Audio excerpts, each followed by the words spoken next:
Unboxing video ആണ്.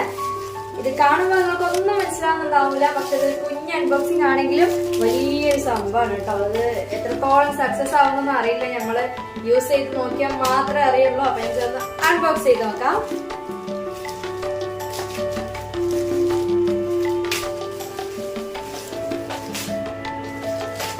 നമ്മുടെ മീഷോന്നാണ് ഇത് വാങ്ങിയിട്ടുണ്ടായിരുന്നത്.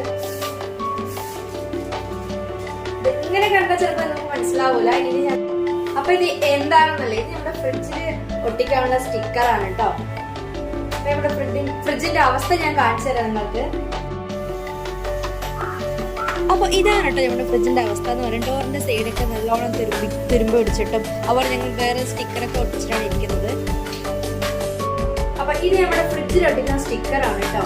ഫ്രിഡ്ജിന്റെ ഡോറിന് നല്ലോണം തുരുമ്പും അവത്തിന് കറയൊക്കെ കിടക്കുന്നുണ്ട്. അത് കുറേ വർഷമായിട്ട് ഫ്രിഡ്ജൊക്കെ വാങ്ങിയിട്ട്. അപ്പൊ പക്ഷെ ഒരു കേടും കാര്യങ്ങളൊന്നും ഇല്ല. പക്ഷെ കാണുമ്പോൾ ഒരുപാട് വൃത്തിയാണെന്നില്ലെങ്കിലും നമുക്ക് ഒന്ന് ചേഞ്ച് ചെയ്യണം തോന്നി. അപ്പോൾ അതിനുള്ളൊരു സൊല്യൂഷൻ ഞാൻ മീഷോയിൽ ഇങ്ങനെ തിരഞ്ഞപ്പോൾ എനിക്ക് കണ്ടതാണ് കേട്ടോ. ഇത് അപ്പൊ ഒന്ന് ട്രൈ ചെയ്ത് നോക്കാന്ന് വിചാരിച്ചു. അപ്പൊ എത്രത്തോളം സക്സസ് ആവുമെന്ന് നമുക്ക് ഒട്ടിച്ച ശേഷം ഞാൻ ഇതിന്റെ വീഡിയോ ഇടാം.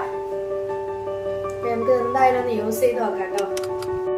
അപ്പോൾ ആ ഒരു സ്റ്റിക്കർ ഒട്ടിക്കുന്നതിന് മുന്നായിട്ട് നമ്മൾ അതിൻ്റെ ആ തുരുമ്പിച്ച ഹോള് വീണ ഭാഗത്തൊക്കെ വേറൊരു ടേപ്പ് കൊണ്ട് നമ്മൾ കവർ ചെയ്തിട്ടുണ്ട്. ഇതാണ് കേട്ടോ നമ്മൾ ഓർഡർ ചെയ്തതിൻ്റെ സ്റ്റിക്കറിൻ്റെ ഡിസൈൻ എന്ന് പറയുന്നത്. ഒരുപാട് കളർ ചേഞ്ചും 3D എഫക്റ്റ് ഉള്ളതും എല്ലാം ഉണ്ട്. അപ്പോൾ നമ്മുടെ ഫൈസിലൊക്കെയാണ് കേട്ടോ ഇത് ഒട്ടിച്ചു തരാൻ പോകുന്നത്. കാരണം ഞാൻ ഒട്ടിച്ച് എത്രത്തോളം പെർഫെക്റ്റ് ആവുമെന്ന് എനിക്കറിയില്ല. കാരണം ഇത് എയർ ബബിൾസ് കിടക്കാതെ കറക്റ്റായി ഒട്ടിക്കണം. അതുകൊണ്ട് തന്നെ ഞാൻ ഈ പണി നമ്മുടെ ഫൈസിലേക്കൊക്കെ കൊടുത്തു കേട്ടോ. വെറും 141 രൂപയ്ക്ക് പർച്ചേസ് ചെയ്താണ് കേട്ടോ മീഷോന്ന്. സംഭവം ഇത് എങ്ങനെ ഉണ്ടാവുമെന്ന് നമുക്ക് ഒട്ടിച്ച ശേഷം നോക്കാം. ഒരുപാട് കളർ ചേഞ്ചും ഡിസൈനും എല്ലാം ഉണ്ട്. സൈസും കാര്യങ്ങളൊക്കെ ഞങ്ങൾ കറക്റ്റായി നോക്കിയിട്ടുണ്ടായിരുന്നു. അതിൽ ഫ്രീ സൈസ് തന്നെയാണ് കേട്ടോ. നമ്മുടെ പിക്ചറിൽ ഡബിൾ ഡോറുള്ള ഫ്രിഡ്ജ് ആണെങ്കിൽ അതിനനുസരിച്ചുള്ള പിക്ചർ കണ്ടിട്ടാണ് ഞാൻ ഓർഡർ ചെയ്തിട്ടുണ്ടായിരുന്നത്. കാരണം സൈസ് എനിക്ക് ഭയങ്കര പേടിയായിരുന്നു. നമ്മൾ വരുമ്പോൾ എങ്ങനെ ഉണ്ടാവും, സ്റ്റിക്കർ കറക്റ്റ് സൈസ് ആയിരിക്കുമെന്ന്.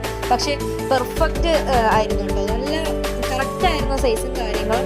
ഡബിൾ ഡോർ ഫ്രിഡ്ജിന്റെ ഡിസൈൻ തന്നെയാണ് ഞാൻ സെലക്ട് ചെയ്തിട്ടുണ്ടായിരുന്നത്.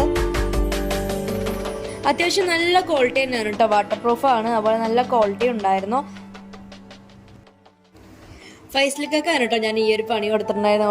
ആള് നല്ല കാർഡൊക്കെ കൊണ്ടാണ് കേട്ടോ വന്നിട്ടുണ്ടായിരുന്നു. നല്ല പെർഫെക്റ്റായി ഒട്ടിച്ചെടുക്കാൻ വേണ്ടിയിട്ട് അത് കാർഡ് കൊണ്ടുവന്ന് നമ്മൾ എയർ ബബിൾസ് കിടക്കുന്നതനുസരിച്ചിട്ട് നമ്മൾ കാർഡ് കൊണ്ട് നല്ലോണം നീറ്റാക്കിയിട്ട് ഒന്ന് വലിച്ചു കൊടുക്കുമ്പോൾ കറക്റ്റായി വരുന്നുണ്ട് കേട്ടോ. പിന്നെ ഇത് എയർ കിടക്കാതിരിക്കാൻ വേണ്ടിയിട്ട് നമ്മളൊന്ന് സോപ്പ് പൊടിയും കുറച്ച് സോപ്പ് പൊടിയും എല്ലാം കലക്കിയിട്ട് ഒന്ന് സ്പ്രേ ചെയ്ത് കൊടുത്താൽ പെട്ടെന്ന് തന്നെ അത് എയർ ബബിൾസ് കിടക്കാതെ കറക്റ്റായിട്ട് ഫിനിഷിങ്ങിൽ നമുക്ക് ഒട്ടിച്ചെടുക്കാൻ പറ്റും. ഈ സോപ്പ് പൊടിൻ്റെ കാര്യം ഫൈസിലേക്കാണ് കേട്ടോ പറഞ്ഞിട്ടുണ്ടായിരുന്നത്. ആദ്യം ഞങ്ങൾ മുകൾ ഡോറിൻ്റെ സൈസ് കട്ട് ചെയ്ത ശേഷമാണ് കേട്ടോ അവിടെ ഒട്ടിച്ച ശേഷമാണ് താഴത്തെ ഡോർ ഞാൻ ഒട്ടിച്ചെടുക്കുന്നത്. പിന്നെ ഇങ്ങനെയുള്ള കാര്യങ്ങളൊക്കെ ചെയ്യുമ്പോൾ ഫ്രിഡ്ജ് ഓഫ് ആക്കാൻ മറക്കരുത് കേട്ടോ. അതുപോലെ ക്ലീൻ ചെയ്യുമ്പോഴായാലും നമ്മൾ ഫ്രിഡ്ജ് ഓഫ് ചെയ്തിട്ട് മാത്രമേ ഫ്രിഡ്ജ് ക്ലീൻ ചെയ്യാൻ പാടുകയുള്ളൂ. ഇനി നമ്മൾ താഴത്തെ ഡോർ ഒട്ടിച്ചെടുക്കുകയാണ്. ആ ഒരു സ്റ്റിക്കറിന്റെ മുകളിലൂടെ ഒട്ടിക്കുമ്പോഴാണ് ആ ഒരു ചെറിയൊരു സ്ക്രാച്ച് പോലെയൊക്കെ തോന്നുന്നത്. കാരണം ഒരു ഹോളൊക്കെ വീണിട്ടുണ്ടായിരുന്നു ആ തുറപ്പിച്ച ഭാഗത്ത്. അപ്പോൾ അതിൽ ഡയറക്റ്റായി ഒട്ടിക്കുമ്പോൾ ആ ഹോളിന്റെ പാടൊക്കെ കാണും. അതുകൊണ്ടാണ് ഞങ്ങൾ ആദ്യം തന്നെ വേറൊരു സ്റ്റിക്കർ ഒട്ടിച്ചതിന് ശേഷം ഇത് ഒട്ടിക്കുന്നത്. അപ്പോൾ വീഡിയോ സ്കിപ്പ് ചെയ്യാതെ കാണാം. ഫൈനൽ ലുക്ക് അടിപൊളിയായിരുന്നു കേട്ടോ. ഞങ്ങൾക്ക് ഒരുപാട് ഇഷ്ടമായി. അപ്പോൾ ഇതുപോലെ നിങ്ങളുടെ വീട്ടിലും ഇതുപോലെ പഴയ ഫ്രിഡ്ജോ ഇങ്ങനെ കാണാൻ ലുക്കില്ലായ്മ അങ്ങനെയൊക്കെ നിങ്ങൾക്ക് തോന്നുകയാണെങ്കിൽ ഇതുപോലെ ട്രൈ ചെയ്ത് നോക്കാവുന്നുണ്ടോ. എന്തായാലും ഞങ്ങൾക്ക് ഒരുപാട് ഇഷ്ടമായി. ഭയങ്കര ഒരു ചേഞ്ച് തന്നെയായിരുന്നു കേട്ടോ. ഞങ്ങൾക്ക് ഒത്തിരി ഇഷ്ടമായിട്ടുണ്ടായിരുന്നു. വീട്ടുകാർക്കും എല്ലാവരും ശരിക്കും നെട്ടിപ്പോയിട്ടോ ഈ ഒരു ലുക്ക് കണ്ടിട്ട്. സത്യം പറഞ്ഞാൽ ഇതിൻ്റെ സൈസും കാര്യങ്ങളും അതുപോലെ ഇത് എങ്ങനെയാണ് ഉണ്ടാവും എന്നൊക്കെ ഞാൻ ഒരുപാട് ചിന്തിച്ചിട്ടുണ്ടായിരുന്നു കേട്ടോ. കാരണം ഇത് ഓർഡർ ചെയ്യുമ്പോൾ എങ്ങനെയായിരിക്കും, സൈസ് കറക്റ്റ് ആവുമോ, ഒട്ടിച്ച ശേഷം എങ്ങനെ ഉണ്ടാവും, ക്വാളിറ്റി ഉണ്ടാവുമോ, അങ്ങനെയൊക്കെ ഒരുപാട് ഡൗട്ട് ഉണ്ടെങ്കിലും സംഭവം ഒട്ടിച്ച് വന്നപ്പോൾ അടിപൊളിയായിരുന്നു. അതുപോലെ സൈസും കാര്യങ്ങളൊക്കെ കറക്റ്റ് ആയിരുന്നു. ഫൈനൽ ലുക്ക് കണ്ടിട്ട് നിങ്ങൾ എന്തായാലും കമൻറ്റ് ചെയ്യണം. ഇതിൻ്റെ ലുക്ക് എങ്ങനെയുണ്ട്, നിങ്ങൾക്ക് ഇഷ്ടമായോ ഇല്ലയോ എന്നൊക്കെ കമൻറ്റ് ചെയ്യണേ. അപ്പോൾ വീഡിയോ ആദ്യമായിട്ടാണ് കാണുന്നതെങ്കിൽ സബ്സ്ക്രൈബ് ചെയ്യാൻ മറക്കരുത്. കൂടെ ലൈക്കും ഷെയറും എല്ലാം ചെയ്തോട്ടോ. കൂടെ കൂട്ടി സപ്പോർട്ട് ചെയ്താൽ നമുക്ക് ഒരുപാട് വീഡിയോസ് ഇതുപോലുള്ള കുഞ്ഞു വീഡിയോസ് നമുക്ക് വീണ്ടും കാണാം. എയർ ബബിൾസ് ഒന്നും എടുക്കാതെ നല്ല രീതിയിൽ നമ്മുടെ ഫേസിലേക്ക് അടിപൊളിയായി ഒട്ടിച്ചെടുത്തപ്പോൾ ഭയങ്കര ലുക്കായിരുന്നു കാണാൻ.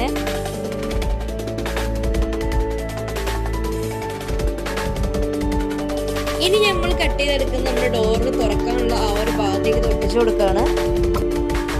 അതും ഫിനിഷ് ചെയ്തോടെ പിന്നെ ഞങ്ങൾ ഇതിൻ്റെ അടിഭാഗത്ത് തുരുമ്പിച്ച ഭാഗം ഉണ്ടായിരുന്നു കേട്ടോ. അത് നമ്മൾ ഫസ്റ്റ് കവർ ചെയ്തിട്ടുണ്ടായിരുന്നില്ല മറ്റേ ടേപ്പ് കൊണ്ട്. അപ്പോൾ ഞങ്ങൾ വിചാരിച്ചു ചെറുതായി ഒന്ന് ബോർഡർ പോലെ കൊടുത്തിട്ട് അവിടെ ഒന്ന് ഒട്ടിച്ചു കൊടുക്കാമെന്ന് വിചാരിച്ചു. ഒരു ചെറിയൊരു സ്ട്രോങ്ങിനും ഒന്ന് തുരുമ്പിച്ച ഭാഗത്ത് മാത്രം ആ ഒരു ബോർഡർ വരുമ്പോൾ ഈ സിൽവർ ടേപ്പ് തന്നെ ഒട്ടിക്കാമെന്ന് വിചാരിച്ചു കേട്ടോ. അപ്പോൾ അതും ഞങ്ങൾ ഒട്ടിച്ചു കൊടുക്കുന്നുണ്ട്. സൈസും കാര്യങ്ങളൊക്കെ കറക്റ്റാണ്. ആ തുരുമ്പിച്ച ഭാഗത്ത് മാത്രം അങ്ങനെ ആയതുകൊണ്ട് മാത്രമാണ് കേട്ടോ ഞങ്ങൾ ഒന്ന് മടക്കി കൊടുത്ത് ഒട്ടിക്കുന്നത്.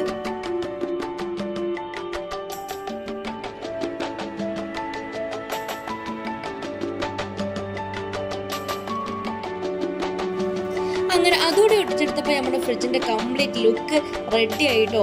ഫിനിഷിംഗ് ആയി വന്നപ്പോൾ അടിപൊളിയായിട്ടുണ്ടായിരുന്നു കാണാൻ. ഇനി നമ്മൾ കറക്റ്റ് പൊസിഷനിലൊക്കെ വെച്ച് കൊടുത്ത് നമ്മൾ പുറത്താണ് കേട്ടോ ഫ്രിഡ്ജ് വെച്ചിരിക്കുന്നത്. പുറത്തെന്ന് പറഞ്ഞാൽ നമ്മൾ അടുക്കളയുടെ പുറത്തൊക്കെ കുറച്ച് സ്പേസ് ഉണ്ട്, അവിടെയാണ് നമ്മൾ കറക്റ്റായിട്ട് ഫ്രിഡ്ജ് വെച്ചിരിക്കുന്നത്. അപ്പോൾ ഇതാണ് നമ്മുടെ ഫ്രിഡ്ജിന്റെ ഫൈനൽ ലുക്ക്. നിങ്ങൾക്ക് ഇഷ്ടമായോ ഇല്ലയോ നിങ്ങൾ കമന്റ് ചെയ്യണേ. ഞങ്ങൾക്ക് എന്തായാലും ഒത്തിരി ഇഷ്ടമായി. ഫുള്ളും കംപ്ലീറ്റ് ആയി വന്നപ്പോൾ ശരിക്കും ഞങ്ങൾ നെട്ടിപ്പോയിട്ടു. അത്രയ്ക്ക് അടിപൊളിയായിരുന്നു. ഞങ്ങൾക്ക് ഒത്തിരി ഇഷ്ടമായിട്ടുണ്ടായിരുന്നു. ഇത് കയ്യിൽ കെട്ടുന്നവരെനിക്ക് പേടിയായിരുന്നു കേട്ടോ. സൈസും കാര്യങ്ങളും എങ്ങനെ ഉണ്ടാവും, കറക്റ്റ് സൈസ് ആയിരിക്കും എന്നാണ് ആദ്യത്തെ പേടി. പക്ഷെ അത് പെർഫെക്റ്റ് ആയിരുന്നു, അടിപൊളിയായിരുന്നു. ഞങ്ങൾ എന്തായാലും ഹാപ്പി ആയിട്ടോ ഈ ഒരു. അപ്പോൾ നിങ്ങൾക്കത് ഇഷ്ടമായോ, എത്രത്തോളം ഇഷ്ടമായി എന്നുള്ളത് കമന്റ് ചെയ്യണേ. ഫ്രിഡ്ജിൻ്റെ ഉള്ളിലും ഒരു മാറ്റ് ഞാൻ വെച്ചിട്ടുണ്ട് കേട്ടോ. അത് ഒരുപാട് വർഷമായി ഞങ്ങൾ യൂസ് ചെയ്യാൻ തുടങ്ങിയിട്ട്. അപ്പോൾ അത് ഞാൻ ഇതിലൂടെ കാണിക്കാം. വെറും 140, 100 രൂപ അങ്ങനെ ഒരു പ്രൈസാണ് അതിനും വരുന്നത് കേട്ടോ. ഇതും മീഷോ തന്നെയാണ് കേട്ടോ ഞങ്ങൾ ഓർഡർ ചെയ്തിട്ടുണ്ടായിരുന്നത്. അപ്പോൾ ഇത്രയുള്ള ഇന്നത്തെ വീഡിയോ എന്ന് പറയുന്നത് നമ്മുടെ ഫ്രിഡ്ജിൻ്റെ ഈ ലുക്ക് എങ്ങനെ ഉണ്ടെന്ന് കമൻറ്റ് ചെയ്യാൻ മറക്കരുത്. അപ്പോൾ ഇനി അടുത്ത വീഡിയോ നമുക്ക് വീണ്ടും കാണാം. Bye bye.